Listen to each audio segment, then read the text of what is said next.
Bon, j'imagine que vous savez tous ce qu'est un loss media.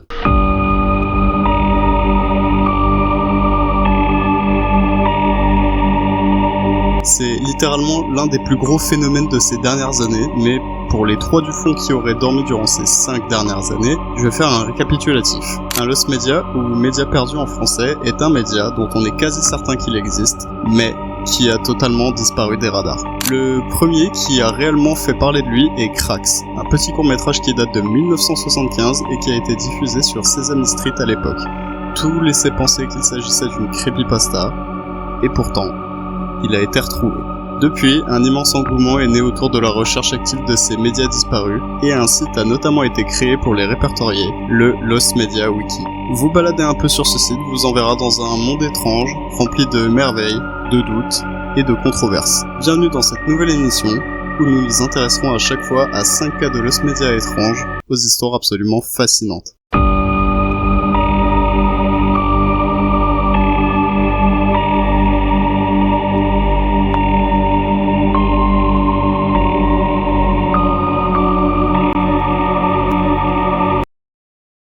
Salut tout le monde. Alors vous allez me dire, ouais mais tout le monde a parlé de Lost Media ces dernières années, tes vidéos sont pas originales, et vous auriez en partie raison. Cependant, je fais cette nouvelle émission pour 2 raisons principales. La première, c'est d'essayer de mettre en avant un message à la fin de cette vidéo qui deviendra le point central de cette émission. C'est d'ailleurs un message que j'ai très peu vu auprès de mes collègues vidéastes alors que c'est l'essence même du Lost Media Wiki. Et la deuxième, c'est pour faire une vidéo plus tranquille pour ensuite vous proposer des formats plus chargés pour l'avenir. En tout cas, j'espère que ça va de votre côté, que vous arrivez à tenir la canicule, hydratez-vous bien, pensez à faire attention lors de vos déplacements, mettez de la crème solaire, bref, je suis pas votre mère mais c'est important de le rappeler. En tout cas, nous pouvons commencer notre exploration du Lost Media Wiki avec un sujet qui rejoint la dernière vidéo.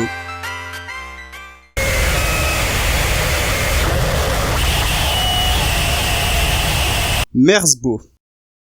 Ouais, je vous avais dit que j'en reparlerai. De son vrai nom, Masami Akita est un artiste noise né le 19 décembre 1956 à Tokyo. Il aurait débuté sa carrière en 1979 et aurait pondu énormément de projets durant sa vie. Et c'est là que débarque le Lost Media dans cette histoire. Étant l'un des artistes les plus prolifiques de tous les temps, il aurait réalisé, entre 1979 et 2025, pas moins de 500 enregistrements. Forcément, il y a une partie qui s'est perdue avec le temps. D'après le Lost Media Wiki, c'est environ 24 médias qui auraient disparu avec le temps, bien que seulement l'un d'entre eux aurait été partiellement retrouvé. Functionarization, sorti en 84 et retrouvé par un utilisateur Reddit du nom de Netrom20, dont voici un extrait.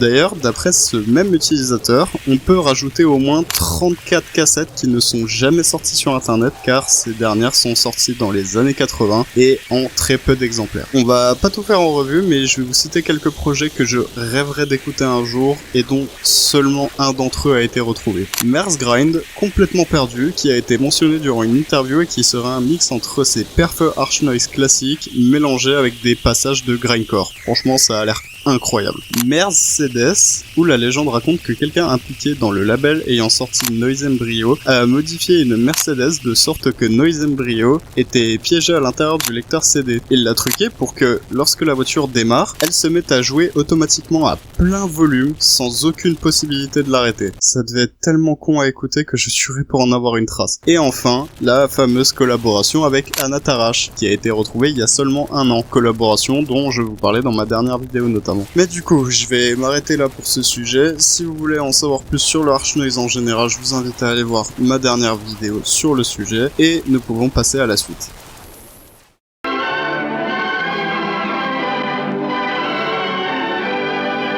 J'imagine que j'ai pas besoin de vous présenter Alice au Pays des Merveilles, l'œuvre culte de Lewis Carroll. Mais ce que vous ignorez probablement, c'est qu'il y a eu une chier d'adaptations au cinéma, dont les adaptations de Disney. Déjà, il y a le film d'animation de 1951 que tout le monde connaît, mais il y a également l'adaptation d'un réalisateur tchèque dont je ne risquerai pas à prononcer le nom, qui est sorti en 88. Mais évidemment, Il y a eu énormément d'adaptations au fur et à mesure du temps, vu qu'on parle quand même d'une œuvre sortie en 1865. La première adaptation daterait de 1903 et il s'agit d'un Lost Media qui a partiellement été retrouvé. Ensuite, il y aurait des adaptations entre 1933 et 1939, partiellement retrouvées également. Et on a celle de 1949 qui nous intéresse aujourd'hui. Il s'agit d'un film franco-britannique réalisé par Dallas Bauer. Alice serait jouée par Carol Marsh, Lewis Carroll et la voix du valet de cœur était interprétée par Stephen Murray, ainsi que Raymond Bussière qui aurait joué le tailleur et aurait été la voix du chapelier fou. Mais aussi Pamela Brown pour la reine de cœur, Ernest Milton pour le lapin blanc, Felix Heimler pour le chat de Cheshire. Bref, le film avait vraiment un gros casting. Le film utilisait beaucoup de marionnettes animées en stop motion, toutes réalisées par un certain Louis Benin, qui faisait plein de petites marionnettes pour différentes œuvres, mais il sera surtout connu pour son travail sur Alice. Donc, de quoi ça parle ? D'après Wikipédia, la description irait comme ci. À l'université d'Oxford, la reine Victoria est accueillie par le doyen. Les filles de ce doyen sont consignées dans leur chambre durant leur visite royale. Alors, Charles Dodgson emmène les 3 filles faire une promenade en barque. Durant ce voyage, il leur raconte l'histoire d'Alice, la plus jeune des 3 filles. Il la dit suivant un lapin blanc jusqu'à dans son terrier et lui arrive alors des aventures bien insolites. Jusque-là, ça reste très fidèle au livre. Mais du coup, vous allez me dire, comment un film de 76 minutes a disparu du jour au lendemain comme ça ? Et la réponse, elle fait sacrément chier. C'est à cause de Disney. Voilà.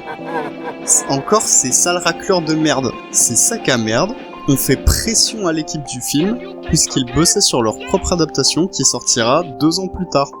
Du coup, le film a disparu et on n'en a jamais entendu parler depuis. Le film serait apparemment diffusé lors de différents événements assez rares et il fait désormais partie de la collection du Museum of Modern Art.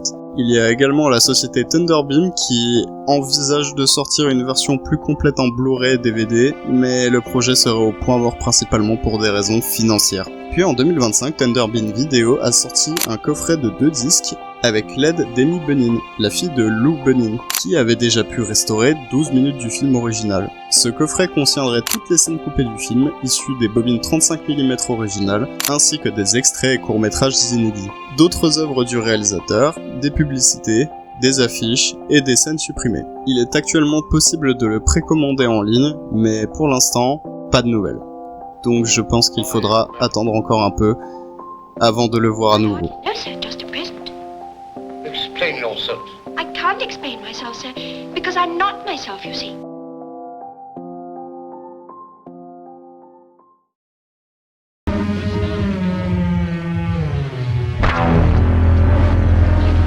All American Massacre est un spin-off indépendant du cultissime Massacre à la tronçonneuse. Le film est réalisé par un certain William Tony Hooper, le fils de Toby Hooper, soit le réalisateur des 2 premiers films Massacre à la tronçonneuse. Je vous le dis, vous allez avoir le seum pour ce sujet. Il aurait été conçu comme un hommage au 25e anniversaire du film et devait servir à la fois de préquel et de suite pour les 2 premiers opus, avec des flashbacks qui devaient assurer la cohérence de l'intrigue. 12 ans après les événements de Massacre à la tronçonneuse 2, Chop Top est capturé et interné dans un hôpital psychiatrique. Lors d'une interview accordée à un tabloïd, des flashbacks de sa vie sont dévoilés.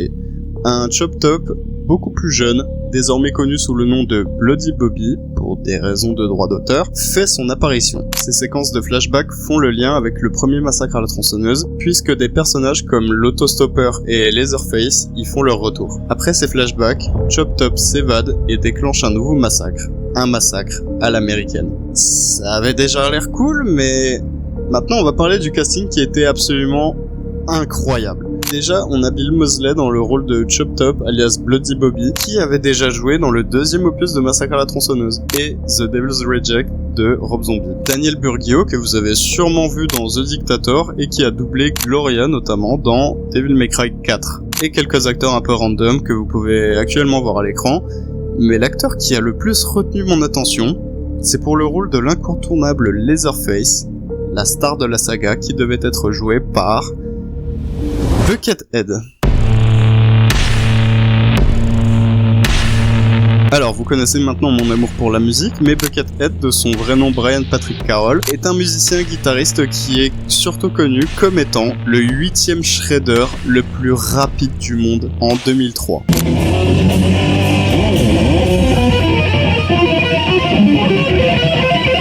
Et en fin 2025, il est également connu comme étant littéralement l'artiste le plus prolifique de tous les temps. Merzbow, c'est 500 albums depuis ses débuts.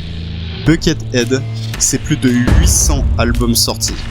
Ce mec est une machine. Pour vous donner un ordre d'idée, il sortira 118 albums en 2015. C'est absolument monstrueux. Et du coup, c'est ce mec qui a incarné Leatherface dans All American Massacre. Je sais pas comment ils ont réussi à le trouver pour ce rôle, mais c'est absolument génial. Mais revenons à notre sujet initial. Originalement, c'est un court-métrage de 10 minutes du nom de The All American Chainsaw Massacre qui sera réalisé en 99. L'intrigue n'était pas développée, mais les bases étaient déjà là. Notamment Todd Bates dans le rôle du jeune Chop Top qui était déjà prévu. Mais au fil du temps, le projet a considérablement été allongé. Un communiqué de presse du 16 août 2000 confirme que le film aurait une durée d'environ 60 minutes. Buckethead aurait également fait la musique du film, musique dont on a des traces au passage.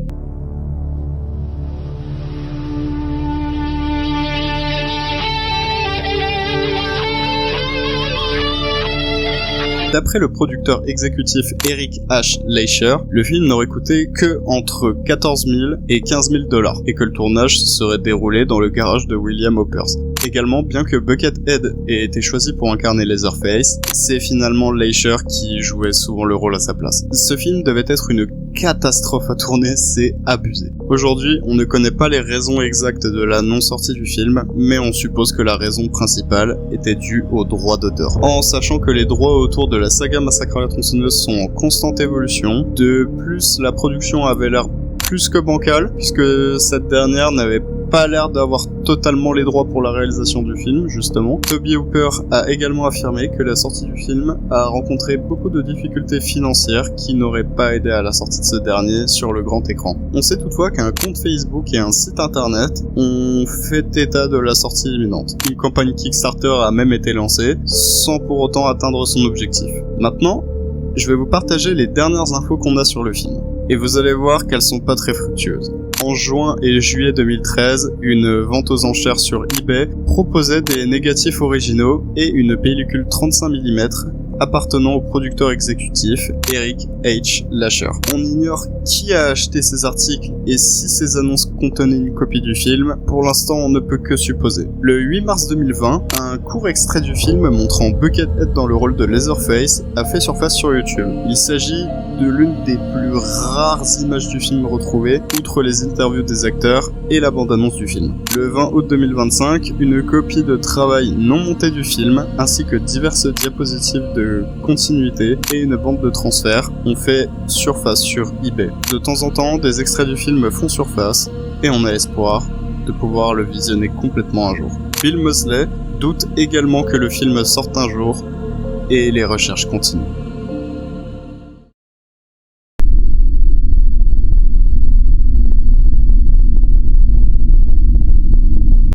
Ok, alors lui je vais mettre un gros disclaimer. Ça sera également le cas pour le dernier sujet, donc si vous êtes sensible, je vous déconseille de poursuivre cette vidéo.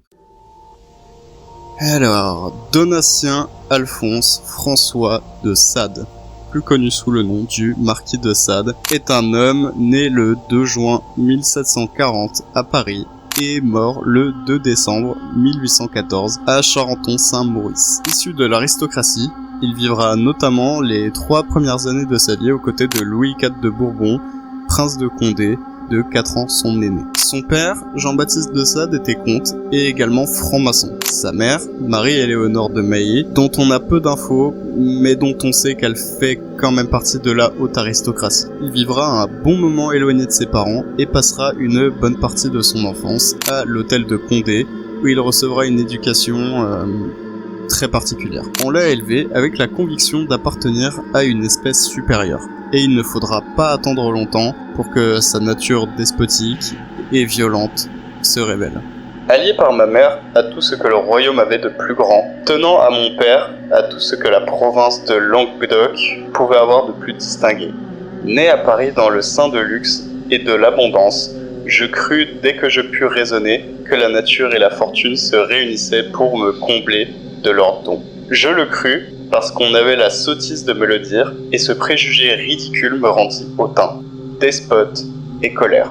Il semblait que tout dût me céder, que l'univers entier dût flatter mes caprices, et qu'il n'appartenait qu'à moi seul et d'en former de les satisfaire. Vous comprenez maintenant dans quel environnement il a grandi, et les prémices de ce qu'il fera ensuite. On va passer rapidement le reste de sa vie pour s'intéresser à son parcours criminel. Le 29 octobre 1763, moins de 6 mois après son mariage, il séquestre, humilie, agresse sexuellement et menace de mort une ouvrière éventailliste de 22 ans, Jeanne Tessard. Il est arrêté dans sa garçonnerie rue Mouffetard pour débauche outrée et est enfermé au donjon de Vincennes, par lettre de cachet sur ordre du roi, à la suite de la plainte de Jeanne. Je vais pas décrire toute l'affaire parce que c'est un peu le bordel et que c'est particulièrement violent, mais la victime obtiendra en partie gain de cause et le marquis de Sade sera surveillé notamment par la police. Cependant, ça n'empêche pas de continuer, notamment sur des filles mineures. Enfin, le 13 février 1777, il sera arrêté et enfermé au fort de Vincennes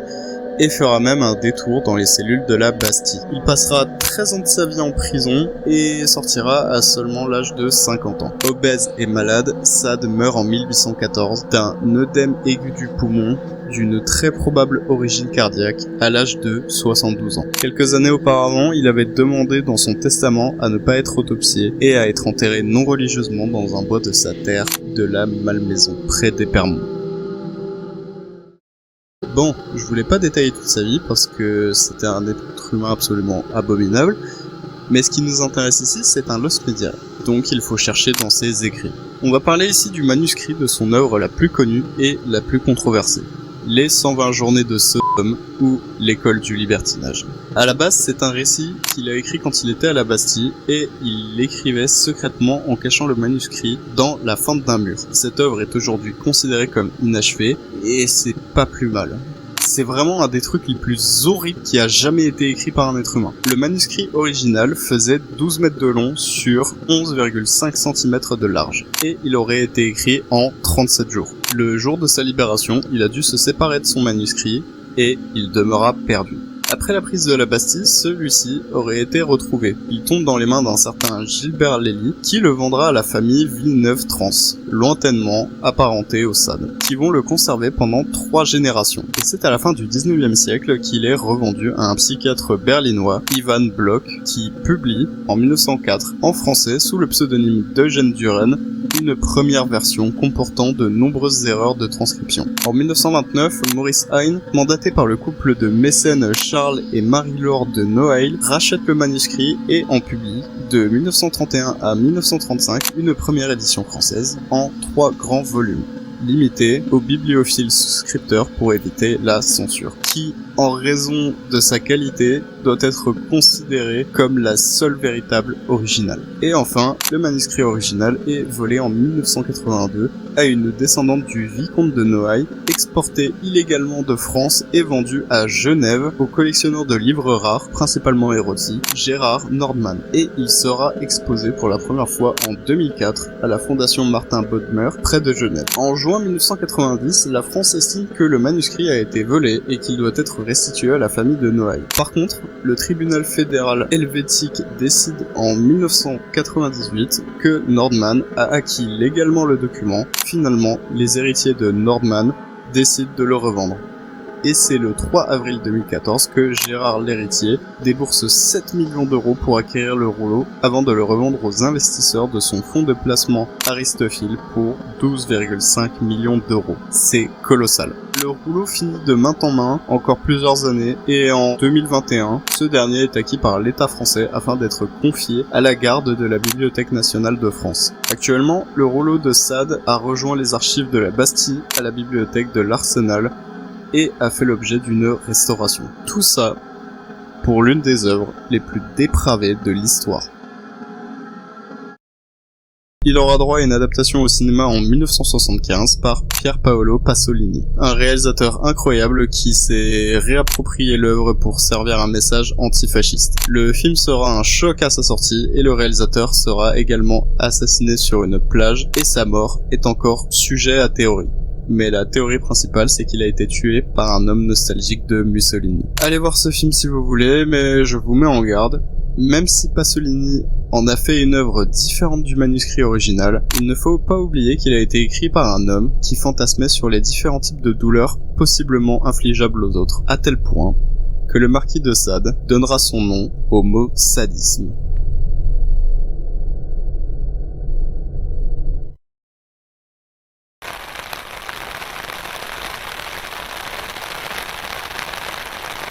Ok, lui, je vais aller beaucoup plus vite, parce que je ne comprends pas pourquoi les gens le cherchent activement. Un peu de contexte. Le 20 avril 1999, 2 étudiants au lycée de Columbine entrent dans l'établissement et ouvrent le feu dans ce qui deviendra tristement célèbre comme étant la tuerie de masse dans une école la plus violente de l'histoire des États-Unis. Le nom des tueurs était Eric Harris et Dylan Klebold, 2 jeunes américains profondément républicains et anti-gouvernement. Mais du coup, c'est horrible. Et vous allez me dire, il est où le lost media ?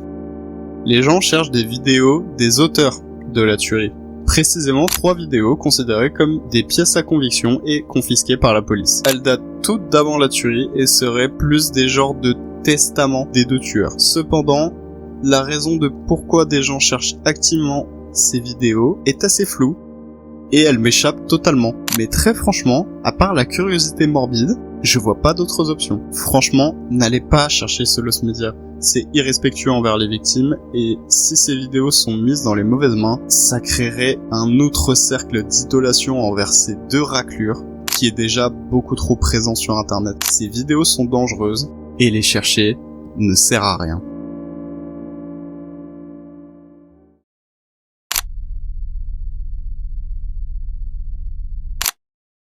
En conclusion, je dirais que les lost media, c'est très cool. Mais il y a quelques nuances quand même. Déjà, oui, je suis clairement activiste dans ce qui est la protection de médias en tout genre. Mais il ne faut pas que ce soit des médias qui font une atteinte à la personne. Il y a des lost media comme le dernier sujet qui sont dangereux car ils peuvent vous entraîner dans des pipelines absolument pas saines, comme les pipelines d'extrême droite. La culture est ultra importante et il faut la préserver. Mais il ne faut pas s'en servir à des fins dangereuses. Faites attention à vous et préservez-vous des contenus qui sont néfastes pour vos pensées. Vous êtes seul maître de vos opinions, ne les utilisez pas pour nous diviser.